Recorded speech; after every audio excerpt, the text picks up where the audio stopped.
He was wearing a $50 hoodie, but he held the keys to a $50 billion empire. They thought he was a squatter. They thought he was trash, cluttering up their pristine first-class cabin.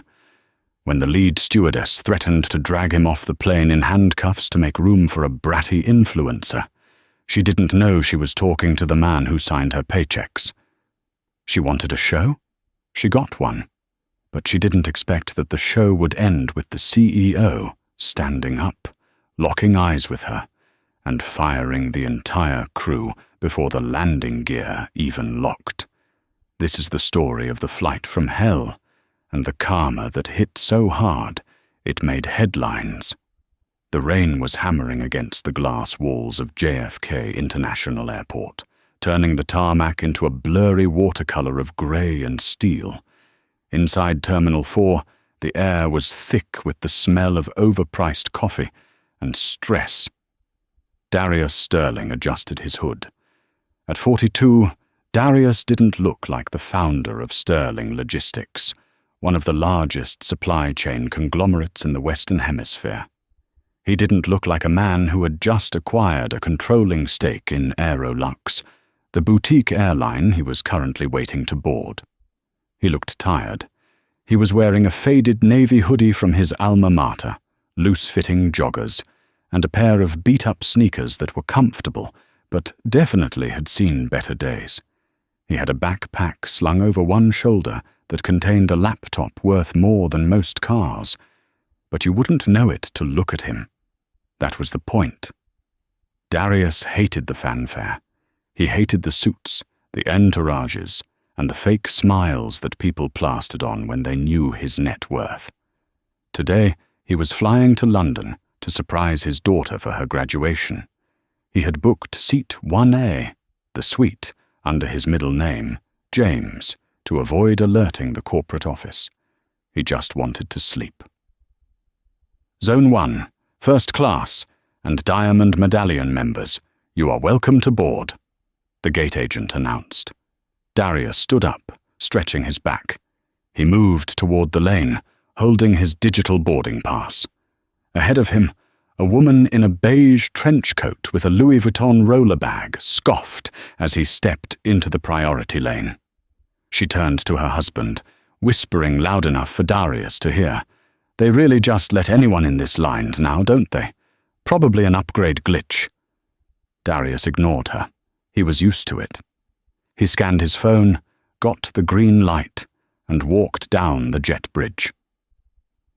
The moment he stepped onto the aircraft, the atmosphere shifted. Aerolux prided itself on sky-high opulence. The lighting was a soft, calming violet. The scent of lavender was pumped through the vents. Standing at the door was the purser, the head flight attendant. Her name tag read Beatrice. Beatrice Whitmore was a veteran of the skies, but not in the way that implies warmth or experience. She was in her late 40s, with hair sprayed into a helmet of blonde rigidity and a smile that didn't reach her cold, analyzing eyes. She scanned every passenger like a bouncer at an exclusive club, sorting them instantly. Worth my time or trash? When Darius stepped on, Beatrice's smile vanished instantly. Her eyes darted from his sneakers to his hoodie. "Boarding pass," she said. It wasn't a request, it was a demand. She didn't say, "Welcome aboard." She didn't nod. She just held out a manicured hand. Darius held up his phone. "Seat 1A. Beatrice squinted at the screen, then looked back at him. She didn't move out of the way. 1A. Are you sure you're on the right flight, sir? This is the London service.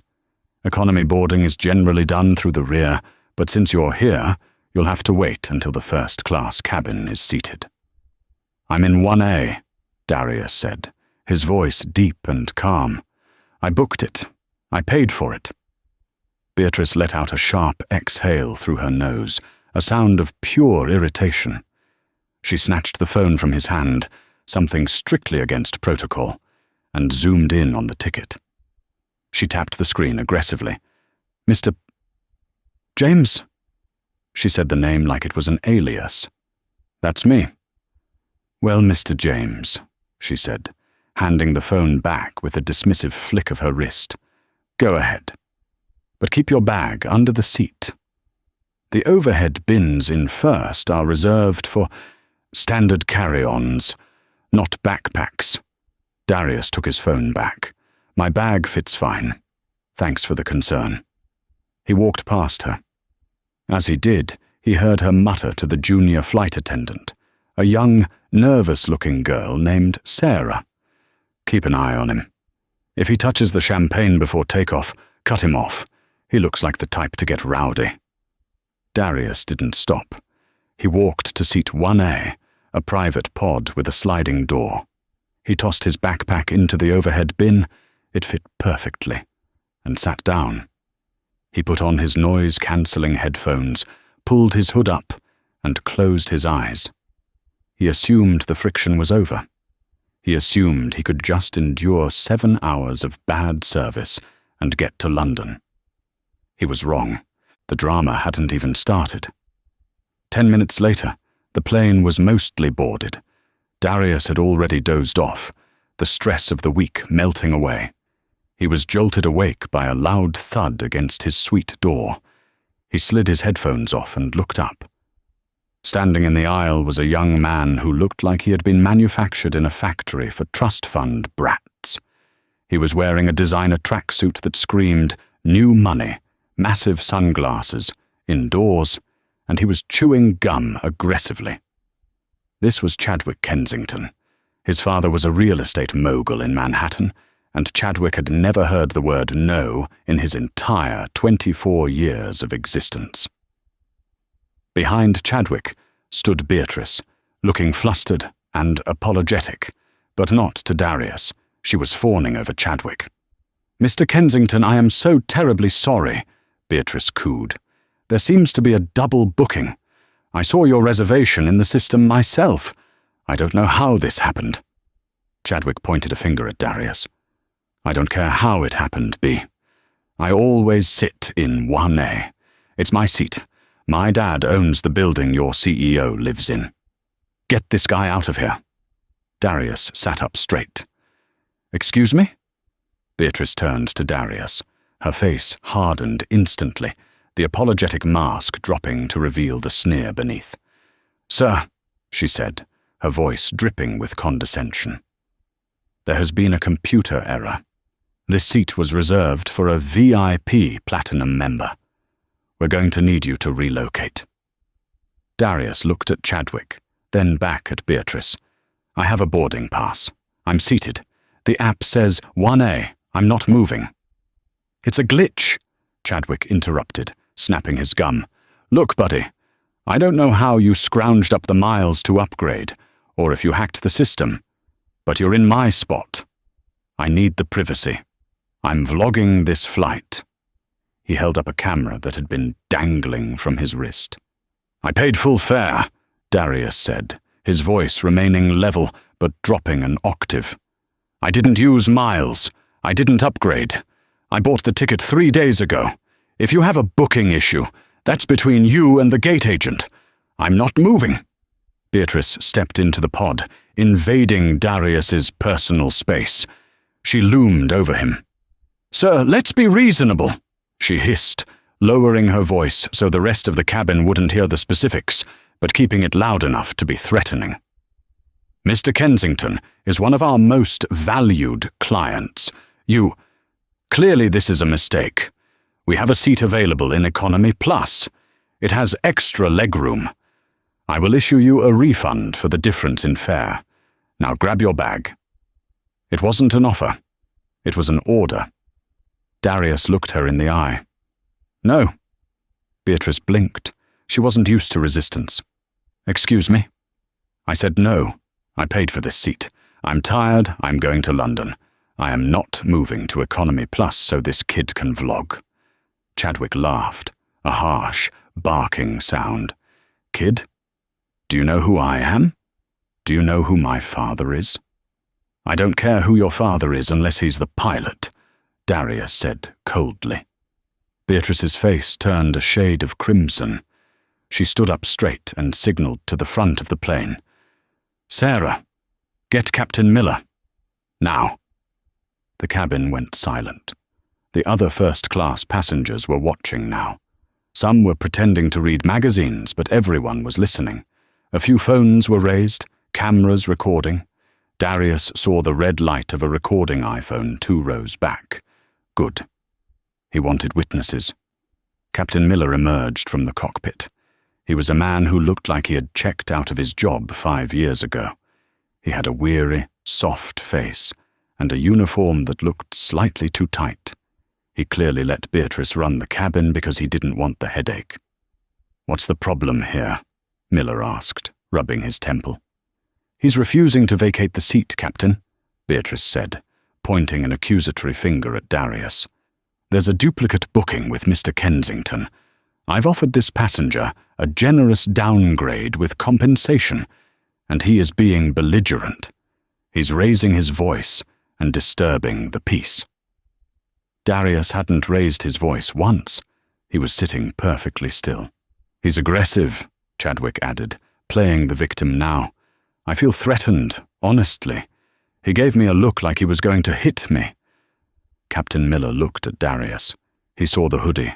He saw the skin color. He saw the lack of a suit.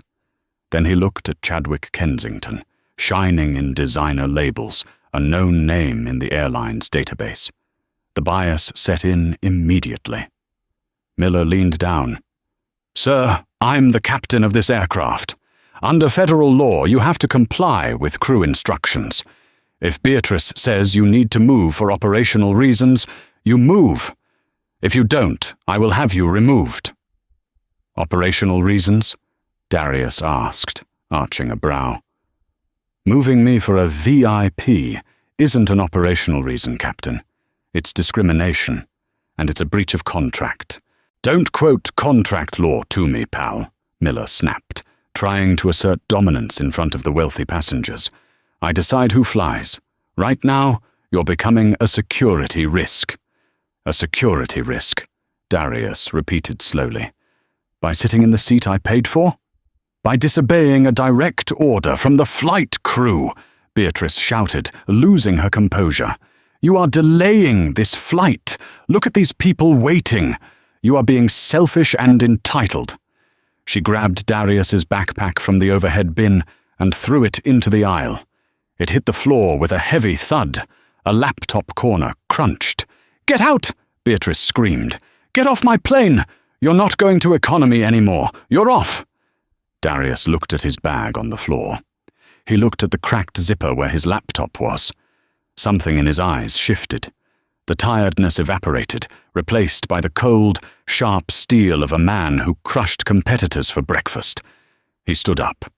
He was tall, 6'3", and when he stood, he towered over Beatrice.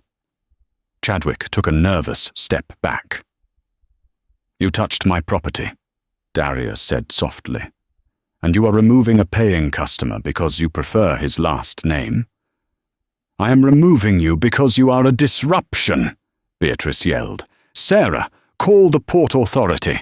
Tell them we have a non-compliant passenger in 1A who is refusing to deplane." "Do it," Darius said. He pulled out his phone, but he didn't open his camera. He opened his contacts. "Call the police. But while you do that, I'm going to make a call of my own." "Who are you calling?" Chadwick sneered. "Your public defender." Darius ignored him. He tapped a contact labeled Board of Directors, Emergency Line. He put the phone to his ear. The cabin was deadly silent, save for the hum of the auxiliary power unit. "Yes," Darius said into the phone, his eyes locked on Beatrice. "This is Darius Sterling. Authorization code Alpha 90 X-ray. Get me the chairman of the board for Aerolux. Yes, wake him up. Right now." Beatrice froze. The color drained from her face so fast it looked like she'd seen a ghost. She knew that name. Sterling. The company that had just bought them out 3 days ago. The memo had gone out yesterday. Darius Sterling is the new owner. But surely, Surely this guy in the hoodie wasn't him? Darius held the phone out, putting it on speaker. A groggy, terrified voice boomed through the quiet cabin. "Mr. Sterling? Sir? This is reckless. It's 3 a.m. here. What is going on?" "Lawrence," Darius said calmly. "I'm currently on flight 404 to London.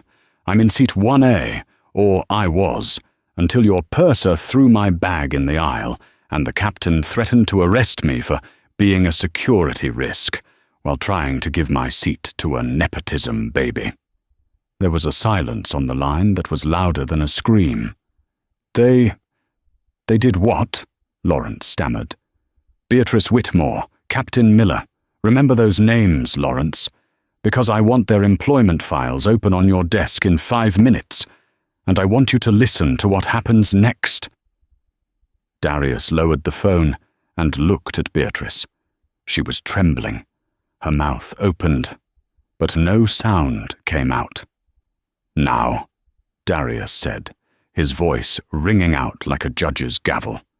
"Let's wait for the police, because when they get here, they're not taking me off this plane." The silence in the cabin was heavy, the kind of silence that usually precedes an explosion.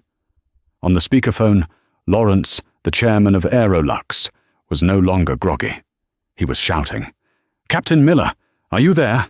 Pick up this phone." Captain Miller looked at the device in Darius's hand like it was a live grenade. He hesitated, his eyes darting between Darius, still standing tall in his grey hoodie, and the exit door. His survival instinct kicked in, but it was fighting a losing battle against his pride. I am here, sir," Miller stammered, leaning toward the phone but not daring to touch it. "Is it true?" Lawrence's voice crackled with distortion, but the rage was crystal clear. "Did your purser throw Mr. Sterling's luggage? Did you threaten to arrest the new majority shareholder of this airline because of a seating dispute?"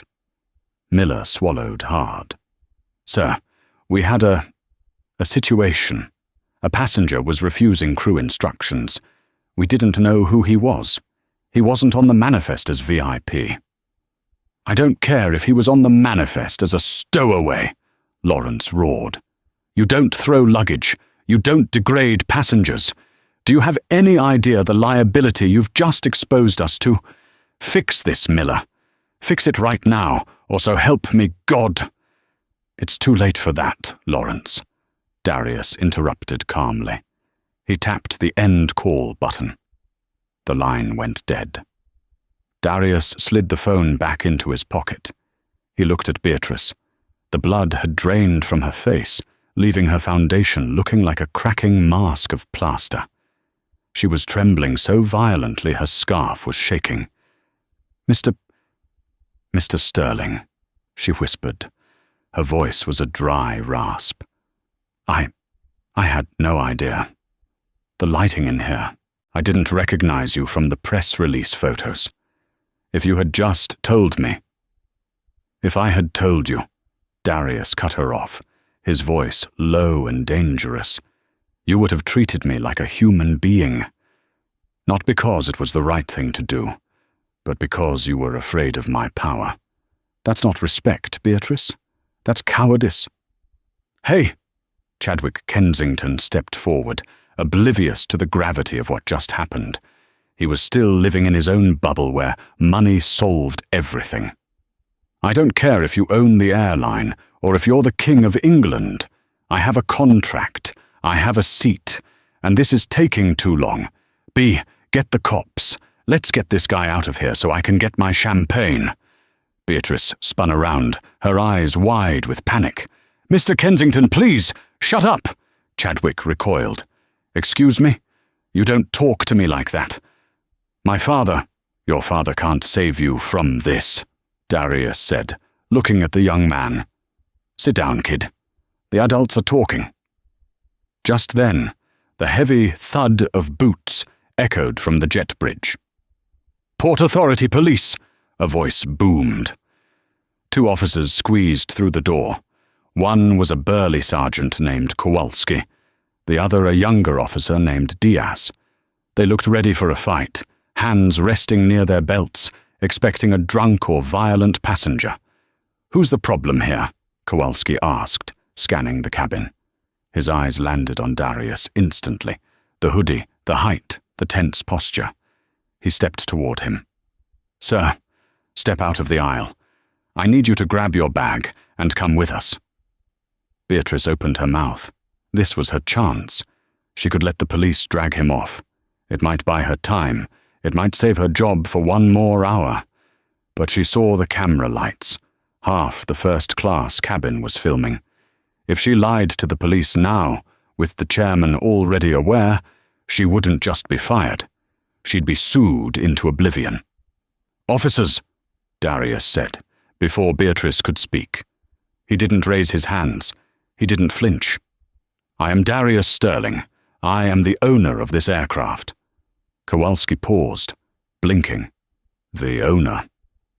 "Check the tail registration if you need to, or ask the captain." Darius gestured to Miller. Kowalski looked at Captain Miller. "Is this true, Cap? Is this your boss?"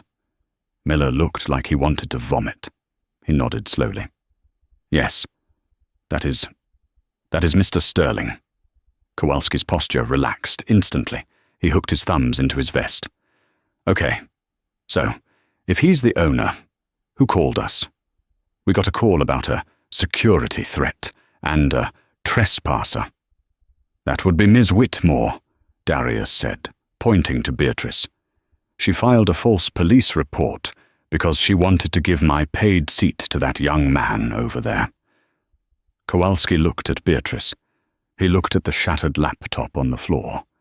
He looked at Chadwick, who was frantically texting on his phone, looking less confident by the second. "Ma'am," Kowalski said, his voice dropping the aggressive edge and becoming professional. "Did you call 911 on your own CEO?" Beatrice let out a sob. It was a pathetic, high-pitched sound. I thought he didn't look like... She profiled me." Darius finished the sentence for her. "She decided I didn't belong in first class. She escalated a non-event into a police matter." Darius turned to the officers. "Gentlemen, you aren't needed here to arrest anyone. Well, actually, I might need you to escort some trespassers off the plane in a moment. But not me. Stick around. I want witnesses for what happens next." Darius turned his back on the police. He walked to the front of the cabin, standing right where the flight attendants usually gave the safety demonstration. He picked up the cabin interphone, the PA system handset. Beatrice reached out a hand. "Mr. Sterling, please, not in front of everyone. Let's go to the galley. Let's talk about this." "You didn't want to talk in the galley when you were yelling at me," Darius said. "You wanted an audience. You wanted to humiliate me in front of the elite passengers to show them how efficiently you keep the riffraff out. So, let's give them a show." He pressed the button. Bing bong. The chime rang through the entire plane, from first class all the way back to row 45 in economy. The murmuring in the back stopped. "Good evening, ladies and gentlemen," Darius said into the phone. His voice was steady, calm and authoritative. "My name is Darius Sterling. Some of you may have read in the news that my company acquired Aerolux earlier this week. I am currently standing in the first-class cabin." He paused. In the back, people were whispering. "The CEO is on board? I booked a ticket today, just like all of you. I just wanted to get to London to see my daughter. But unfortunately, we are going to be delayed, and I want to tell you why." He looked directly at Captain Miller. "I'm delaying this flight because the crew currently operating it is unfit to fly." Gasps rippled through the first-class cabin. Beatrice was shaking her head, tears streaming down her face, ruining her makeup. "Beatrice Whitmore," Darius said, his voice booming through the speakers. "Please step forward." She didn't move. Step. Forward. She took a shaky step into the aisle, illuminated by the reading lights like a spotlight on a stage. "You have been with this airline for 20 years, Darius said, holding the PA mic. "And in that time, you have seemingly forgotten the core of hospitality, humanity. Tonight you judged a passenger by his clothes. You destroyed personal property. You tried to weaponize the police to enforce your own bias." He took a breath. "You represent everything I am trying to purge from this company. The elitism, the arrogance, the cruelty." Darius lowered the handset slightly, looking her dead in the eye. "Beatrice Whitmore, you are fired, effective immediately. You are no longer an employee of Aerolux. Surrender your badge and your ID." Beatrice let out a wail. "No, please, I have a pension. I'm 3 years away from full benefits. You can't do this." "You did it to yourself," Darius said coldly. "Hand them over." Trembling, she unclipped her badge. She handed it to him. "Now get your bag," Darius said, "and get off my plane." He didn't wait for her to move. He turned to Captain Miller. Miller was pale. He knew what was coming. "Captain Miller," Darius said into the PA, "a captain's job is to protect the safety of the flight and the dignity of the passengers. You saw your purser abuse a customer, and instead of intervening, you threatened me. You saw a young man," he gestured to Chadwick, "harass a passenger, and you took the bully's side because you were afraid of his last name. Mr. Sterling, I have a family," Miller pleaded quietly, away from the mic. "So do I," Darius replied, "and I wouldn't want them flying with a coward." He raised the mic again.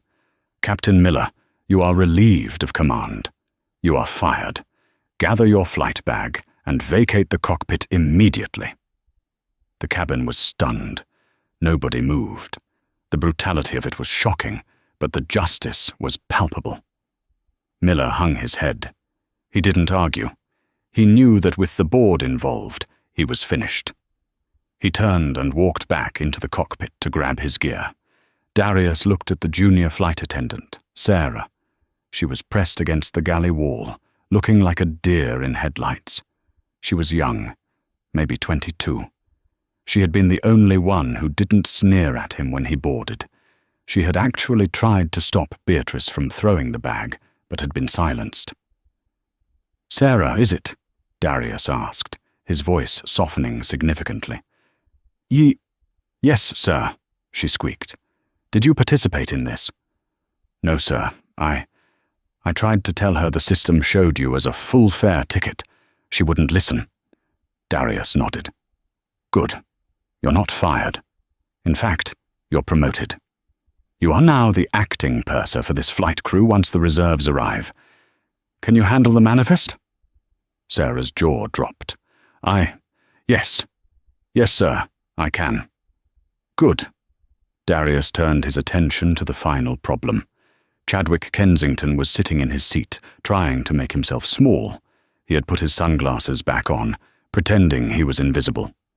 Darius walked over to seat 1A, his seat, and stood over Chadwick. "You," Darius said. Chadwick looked up. "Look, man. Mr. Sterling, my bad, okay? It was a misunderstanding. I'll move to another seat. No hard feelings, right? Business is business." Darius laughed. It was a dry, humorless sound. "Business?" Darius repeated. "You think this is business? You tried to have me arrested because you wanted to vlog." Darius turned to the police officers who were still watching with crossed arms, clearly enjoying the show. "Officer Kowalski, does Aerolux have the right to refuse service to passengers who exhibit unruly behavior or harass other passengers?" Kowalski grinned. "Yes, sir. It's in the contract of carriage. Section 4, I believe." "Excellent," Darius said. He looked down at Chadwick. "Mr. Kensington, your ticket is cancelled, not just for this flight. I am banning you from Aerolux and all its subsidiaries, permanently." "You can't do that." Chadwick stood up. his face flushing red. "My dad is going to sue you. He's going to buy this airline just to fire you." "Your dad is welcome to try," Darius said. "But right now, you are trespassing on private property. Officer?" Kowalski stepped forward, pulling a pair of zip ties from his belt. "Let's go, kid. The easy way or the hard way?" Chadwick screamed as the officer grabbed his arm. "Do you know who I am? This is assault. I'm recording this." "Record all you want," Darius said, finally sitting down in seat 1A as Chadwick was hauled out of the pod. "It'll make great evidence for the restraining order." As the police dragged a kicking and screaming Chadwick off the plane, followed by a sobbing Beatrice and a defeated Captain Miller, the cabin remained silent for 3 seconds. Then someone in row 3 started clapping, then row 4. Suddenly, the entire first-class cabin erupted in applause. It wasn't polite golf claps, it was a roar of approval. Darius didn't smile.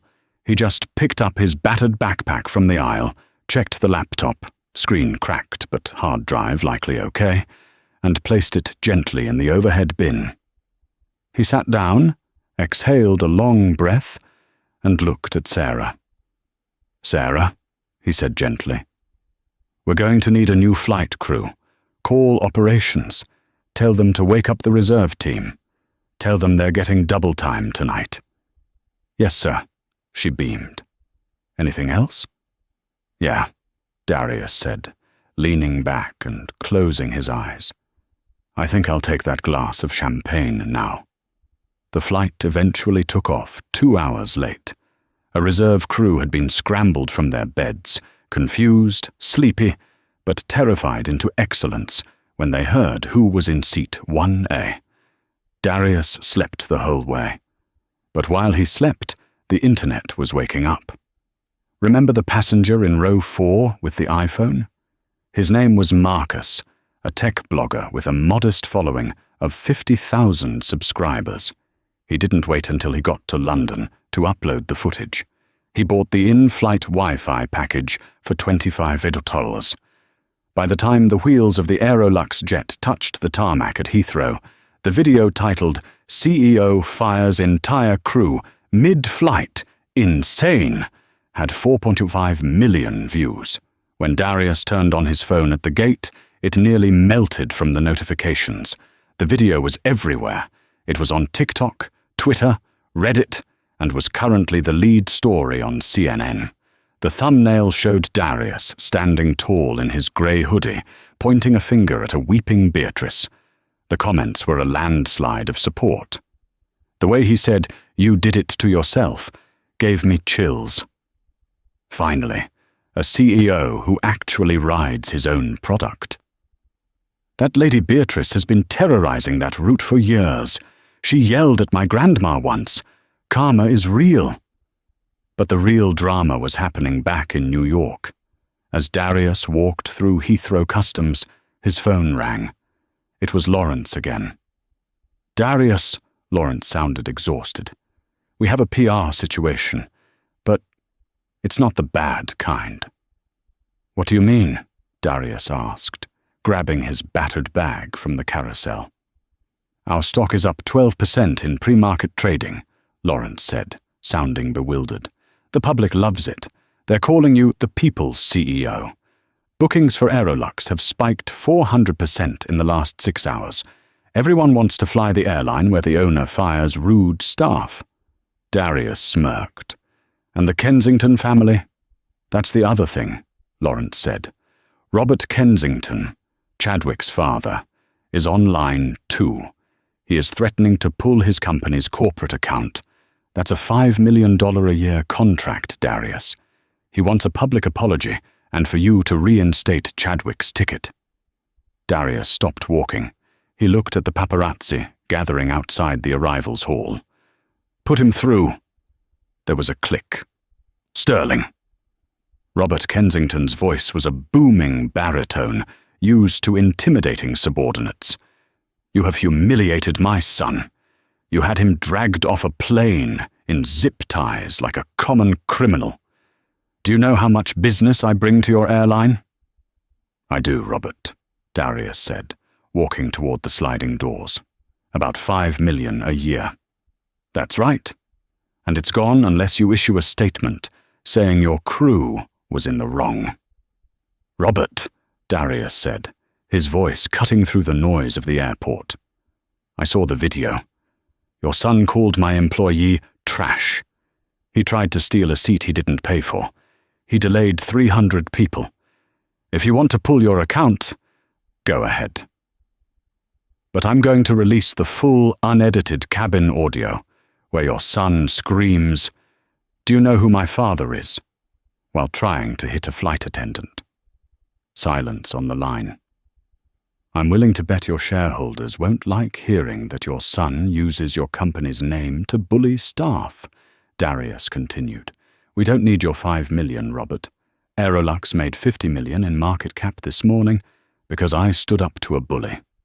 So, you tell me, do you want to keep the contract or do you want a war?" A long pause. I'll speak to Chadwick," Robert grumbled, his voice deflated. "He needs to learn some manners." "Good choice," Darius said, and hung up. He walked out into the London morning, flashing cameras blinding him, but he didn't stop for interviews. He had a graduation to attend. This is the part of the story where we talk about the aftermath, because in real life, actions have consequences, and gravity always wins. Beatrice Whitmore tried to sue for wrongful termination. She hired a high-profile lawyer and went on a morning talk show to plead her case. She claimed she was under duress and that Darius had entrapped her. It backfired spectacularly. During the interview, the host played a clip from a previous passenger who had recorded Beatrice screaming at a mother with a crying baby 3 months prior. The public turned on her. She lost the lawsuit. The judge ruled that gross insubordination and discriminatory conduct were valid grounds for immediate dismissal. Because she had been fired for cause, she lost her severance package. She lost the bulk of her unvested pension. Last anyone heard, Beatrice is working as a night shift dispatcher for a trucking company in New Jersey.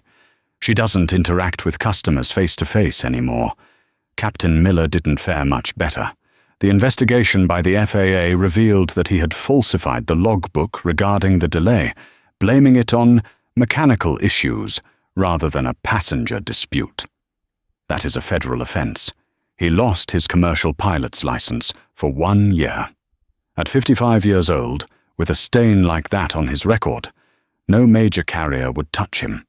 He is currently flying cargo planes, old, loud propeller planes, delivering mail to remote islands in the Caribbean. He went from sipping coffee in a heated cockpit to hauling crates of frozen fish in 100-degree heat. Chadwick Kensington took the hardest hit. The internet is forever. The video of him screaming, "Do you know who my father is?" became a meme. It was remixed into songs. It was on T-shirts. His father realized that Chadwick was a liability to the family brand. Robert Kensington publicly removed Chadwick from the board of the Kensington Group. Chadwick was cut off from the family trust fund until he completed a 2-year character rehabilitation program. The last Instagram update from Chadwick showed him working at a smoothie shop in Los Angeles. He wasn't the owner. He was wearing a visor, blending kale, looking miserable. He had to serve people, and every now and then a customer would recognize him and ask, "Hey, do you know who my father is?" And Sarah, the young flight attendant who was terrified to speak up. Darius kept his word. She was promoted to senior purser. But more than that, Darius paid for her to go to flight school. 3 years later, Sarah isn't serving drinks anymore. She's sitting in the right-hand seat of an Aerolux jet as a first officer.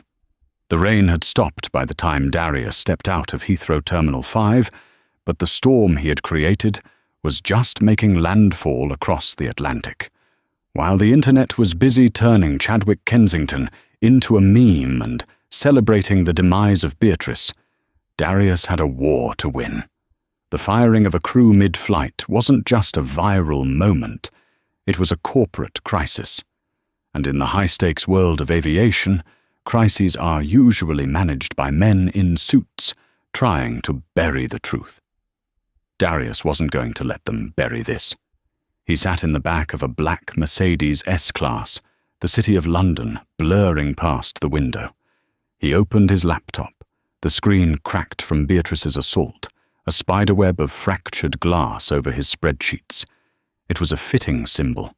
The system was broken, but it still worked if you knew how to look past the cracks. His phone buzzed. It was a video conference request. Emergency board meeting. Mandatory. Darius accepted the call. The faces of the Aerolux board of directors popped up on his screen. 12 men and women sitting in mahogany-paneled offices in New York, Geneva, and Hong Kong. They looked terrified. "Darius," began Lawrence, the chairman, wiping sweat from his forehead with a handkerchief. "We have a situation. The union is threatening a walkout. They claim you violated the collective bargaining agreement by firing crew members without a disciplinary hearing. Legal is saying we could be looking at a wrongful termination class action. We need to issue a retraction. Maybe rehire them and place them on administrative leave." Darius stared at the camera. He didn't speak for 10 seconds. The silence stretched across the digital connection, making the executives squirm. "Retract it?" Darius finally said, his voice low but amplified clearly through the car's speakers. "Lawrence, did you watch the video?" "We've seen the clips, yes, but—" "Did you hear the purser tell me my money wasn't good enough for the front of the plane?" Darius asked. "Did you hear the captain threaten to arrest the owner of the company because he was afraid of a 24-year-old boy in a tracksuit?" "It's a PR nightmare, Darius," another board member, a woman named Cynthia, interjected. "But we have protocols. You can't just rule by decree. You're the CEO, not the emperor. The stock might be up today, but stability is what investors want. This looks chaotic." "Chaos?" Darius laughed, a cold sound. "Cynthia, do you know why I bought Aerolux? I didn't buy it for the planes. I have planes. I bought it because this brand used to mean something. It used to mean elegance. Now it means arrogance." He leaned closer to the cracked screen. "I am not rehiring them. If the union strikes, let them strike. I'll fly the planes myself if I have to. But I am not backing down. In fact, I'm doubling down." "What does that mean?" Lawrence asked, dreading the answer. "It means we are implementing a new policy, effective immediately," Darius said. "I'm calling it the hoodie rule." The board members exchanged confused glances. "The hoodie rule," Darius continued, "mandates that every single person on this call, every VP, every director, every C-suite executive must fly 4 segments a month. In economy, incognito, no suits, no assistants, no VIP status on the manifest." "That's absurd," Cynthia scoffed. "I don't have time for that. I have a company to run."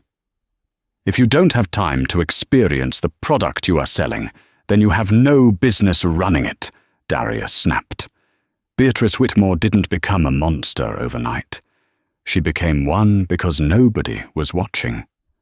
She knew that the people who could fire her, people like you, were always treated like royalty. She knew she only had to be nice to the suits. Well, from now on, the suits are coming off. He paused, letting the weight of it sink in. "You have 48 hours to book your first trip. Coach, middle seat. And if I find out any of you used your status to get an upgrade, you'll be joining Beatrice in the unemployment line. Am I clear?" Silence. Absolute, stunned silence. "Lawrence?" Darius asked. "Crystal clear, Darius," Lawrence whispered. Darius closed the laptop. The car pulled up to the curb. He wasn't just a disruptor anymore. He was the new law. The University of London's graduation ceremony was held in a grand, ancient hall that smelled of old books and floor wax. It was a world away from the neon toxicity of the airport. Darius stood in the back, obscured by the shadows of a stone pillar. He had changed into a fresh shirt and a blazer he'd bought at a shop near the hotel, but he kept the hoodie on underneath, the hood resting on his shoulders like a monk's cowl. He watched the students walk across the stage. They were young, hopeful, oblivious to the grind that awaited them. And then he saw her, Maya. She looked so much like her mother. The same fierce eyes, the same determined set of her jaw. When her name was called, Maya Sterling, with honors, Darius felt a lump form in his throat that no amount of corporate warfare could dislodge. He applauded until his hands stung. He whistled, breaking the polite decorum of the British ceremony. People turned to look, annoyed, but he didn't care. That was his victory. Not the airline, not the billions. Her. An hour later, amidst the chaotic sea of black gowns and mortarboards in the courtyard, Maya found him. "Dad!" She practically tackled him, burying her face in his chest. Darius held her tight, closing his eyes, letting the smell of rain and expensive shampoo ground him. "I didn't think you'd make it," she muffled into his coat. "I saw the weather reports. Flights were cancelled everywhere." "I told you I'd be here," Darius said, pulling back to look at her. "I'd have walked across the ocean if I had to." Maya grinned, but then her expression shifted. She pulled out her phone. "Dad, why is my group chat blowing up? Why is my roommate sending me a TikTok of you firing a lady?" Darius sighed. He ran a hand over his tired face. "Ah, that. Dad, you're trending on Twitter. The People's CEO. What did you do?" I had a bad customer service experience," he said, with a wry smile.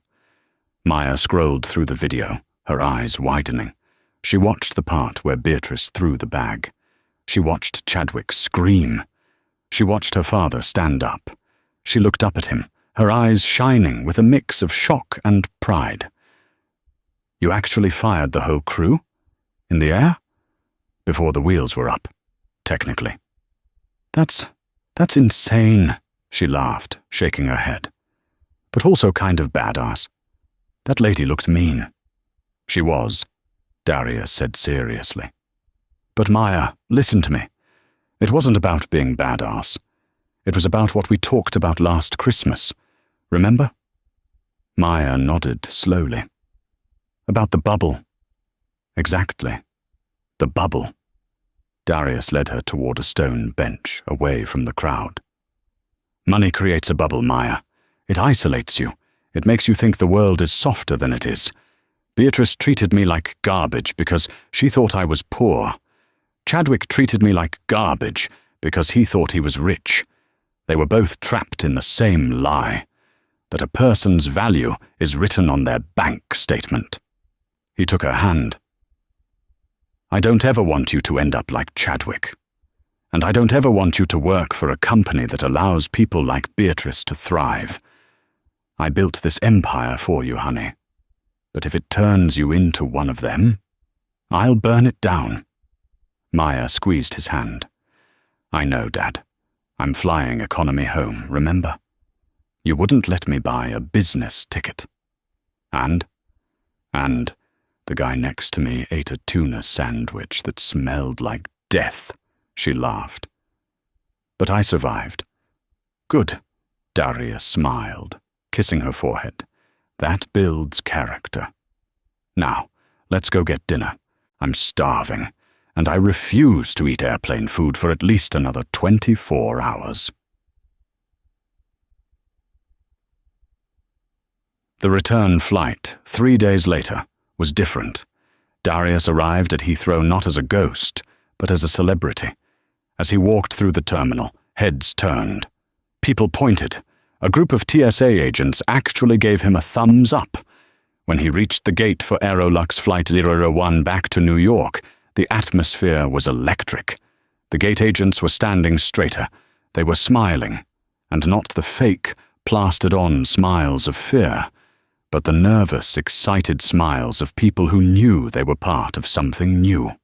"Mr. Sterling," the gate agent said, beaming, "we have your suite in first class ready, and we've double-checked the manifest. No duplicates today." Darius looked at the boarding pass she handed him. 1A. He looked at the long line of people waiting for Zone 3, Economy. "Actually," Darius said, handing the ticket back. "Change it." "Sir?" "Put me in 24B, Darius said. "That's a middle seat, right?" The agent blinked. "Yes, sir, but why?" "Because I need to see how the other half flies," he winked. "And give seat 1A to someone who needs it. Find a soldier, or a teacher, or maybe just someone who looks like they've had a really, really long week." The flight back was an experiment in culture shock. Darius squeezed into seat 24B, sandwiched between a tired architect and a college student. But what he watched from that middle seat made the cramping in his legs worth it. He watched the crew. They were a new team, obviously briefed on who was on board, but they didn't know where he was. They were moving through the cabin with a frantic, eager energy. They were helping old ladies with bags. They were refilling water without being asked. About 2 hours into the flight, a flight attendant named David came down the aisle with the beverage cart. He looked exhausted, but was still smiling. He stopped at Darius's row. "Drink for you, sir." Darius pulled his hood down. David froze. The bottle of gin in his hand rattled against the cart. Mr. Sterling, oh my God, I didn't know you were back here. Let me get you something from the front. We have champagne, we have the filet mignon." "David, relax," Darius said, raising a hand. "I'm good. Just a ginger ale. And maybe a bag of those pretzels." David's shoulders dropped 3 inches. He let out a breath he'd been holding since takeoff. "Right. Yes, sir. Ginger ale." He poured the drink with trembling hands. "How is the crew doing?" Darius asked quietly, taking the cup.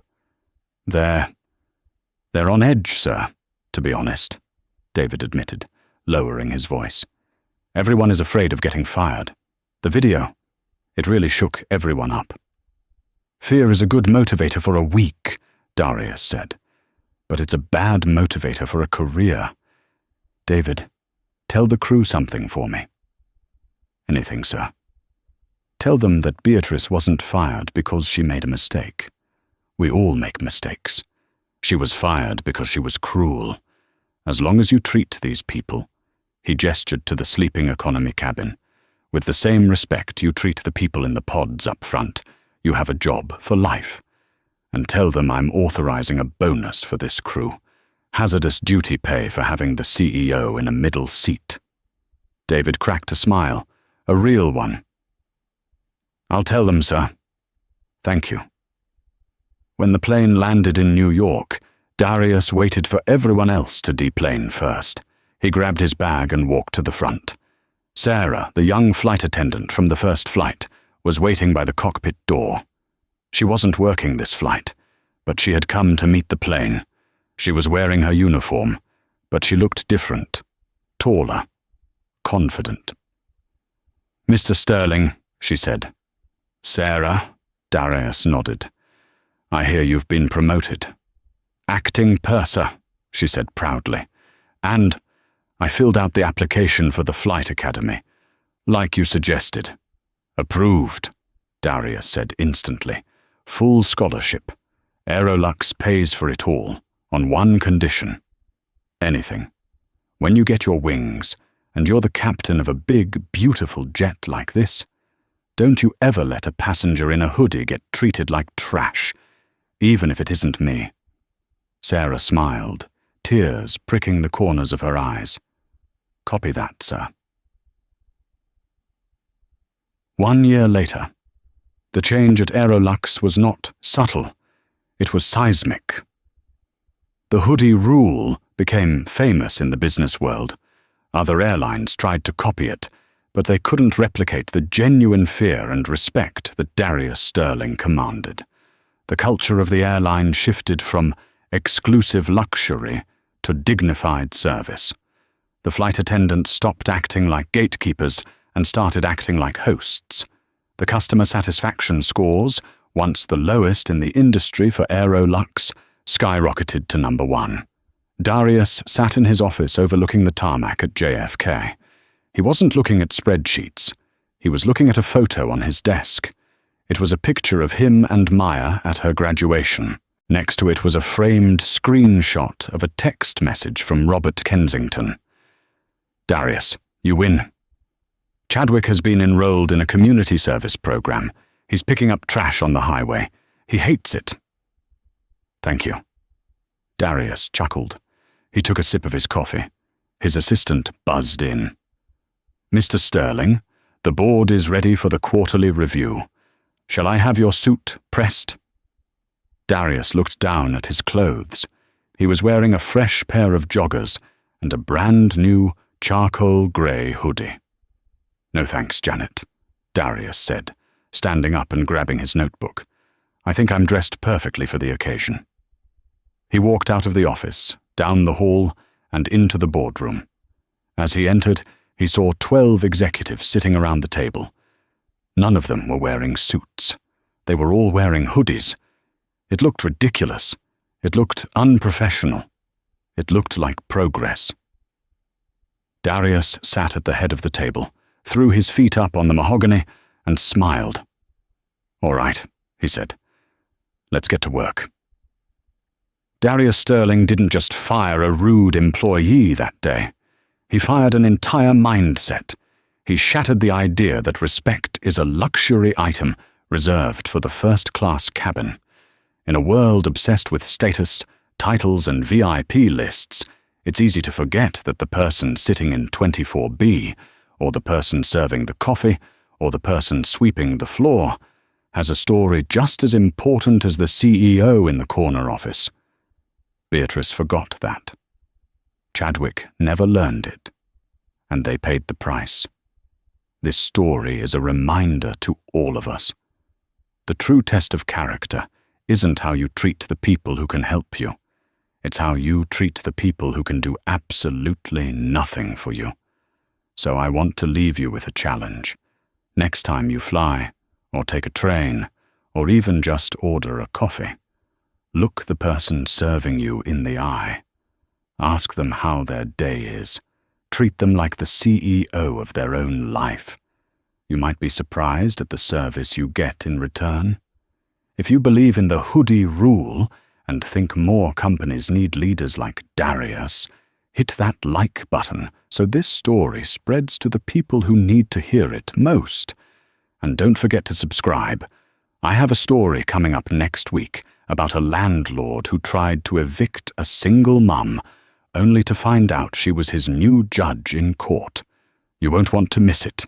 Stay humble, stay kind, and I'll see you in the next one.